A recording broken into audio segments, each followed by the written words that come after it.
यकीनन खेल शानदार हो चुका है। बड़ी रोमांचकारी स्थिति में कुश्ती पहुंच चुकी है और क्या राजू पहलवान ने पांव पकड़कर त्रिभुवन पहलवान को पटक दिया है।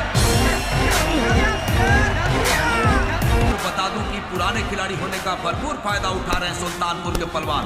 उन्होंने बड़ी सफाई के साथ इस कुश्ती को निर्णायक मोड़ पर लाने का प्रयास कर रहे हैं।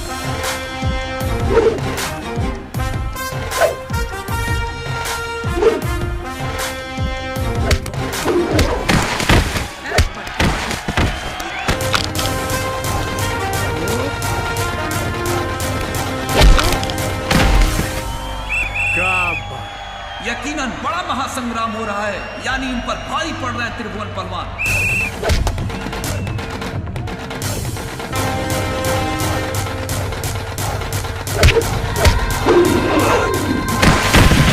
अरे पटका पटका देखा क्या बड़ा पटका हो के जोश आ गया है। बजरंग बली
शानदार हो चुका है। बड़ी रोमांचकारी स्थिति में कुश्ती पहुंच चुकी है और क्या राजू पहलवान ने पांव पकड़कर त्रिभुवन पहलवान को पटक दिया है।